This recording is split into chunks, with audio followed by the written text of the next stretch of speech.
Pinagpalang araw mga kap, muli po yung lingkod, General Orion. Lady Orion, Lady, ano activity natin ngayon? samahan niyo po kaming kunin yung na-harvest na kamatis. Tara, sama kayo. So yan mga kap, puntahan natin na harvest na kamatis. Ilang kilo lang to, pero ang mahalaga is meron siya. Nasaktan kasi siya mga kap nung bagyong Pepito. So, kesa hindi namin harvestin,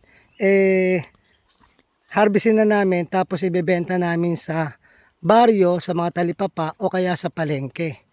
Mas maganda para mas mababa ang presyo is nirerekta na namin sa mga nagtitinda yung produkto namin.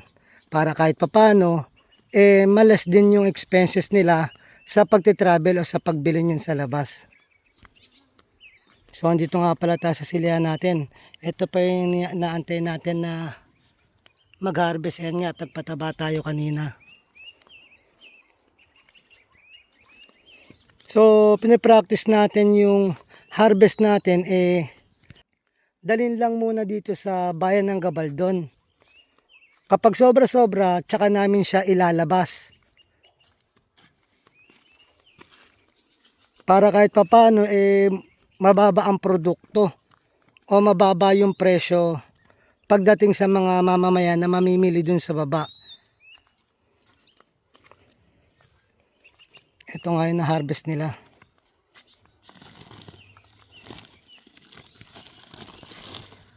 O ito mga kap.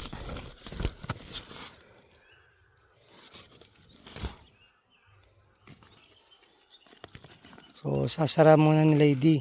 Ngayon yung mga nalaglag dyan, katulad doon, pipikapin uli natin yan para ipamigay sa ating mga alagang manok at saka kambing.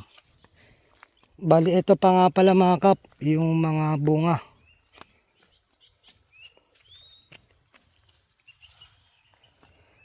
Makita nyo, may tama yung mga dahon. Ito kasi yung tinamaan ng bagyo. Pero mahalaga, nagsosurvive siya.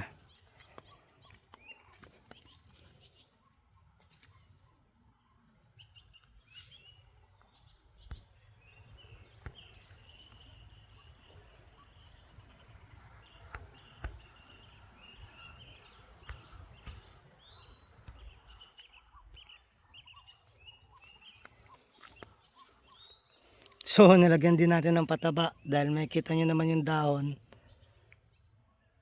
Yun na.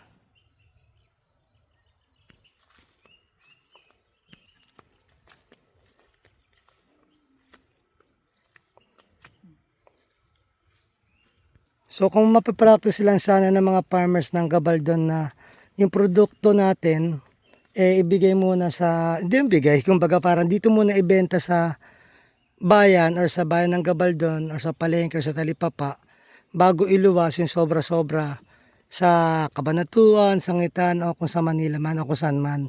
Para kahit papano, tayong mga farmers dito sa Gabaldon, pag bumibili tayo ng gulay natin, mababa ang presyo. Kaya kasi nagiging mahal ang presyo, yung gulay natin dadalhin pa natin sa ibang bayan bago uli bumalik dito sa atin, kaya patong-patong na yung presyo. Kaya kung magkakaisa mga farmers, yung produkto natin, dito muna sana natin ibenta sa bayan natin at yung sobra-sobra, ayun ang lalabas. Sa pamamagitan nun, bababa yung presyo natin dito sa pag bumibili tayo ng sarili nating panggamit o pangkain. Yan po, lalaki pa ng mga bunga niya. So sana makarecover, kahit papano nalagyan natin ng pataba, pinapakain natin siya. Para kahit papano makabawi-bawi tayo sa naging expenses natin sa kanya.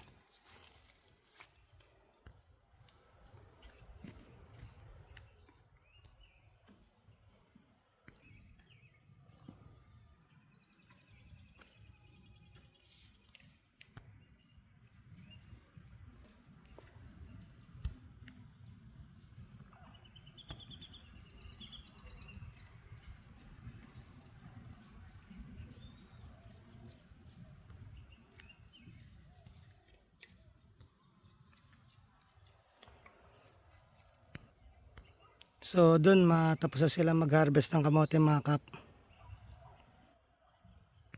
Muli po niyo lingkod, General Orion. Lady Orion. At taos puso po nagpapasalamat sa inyo na walang sawang panonood sa aming mga video. Na sana po gabayan kayo ng Panginoon, sampunan yung mga pamilya, na sana pumingi tayo ng gabay sa Kanya, sa isip, sa salita at gawa, upang magampanan natin tungkulin natin dito sa mundong ibabaw, na naayon sa Kanyang mga kagustuhan at kahilingan. Muli po, maraming salamat. God bless.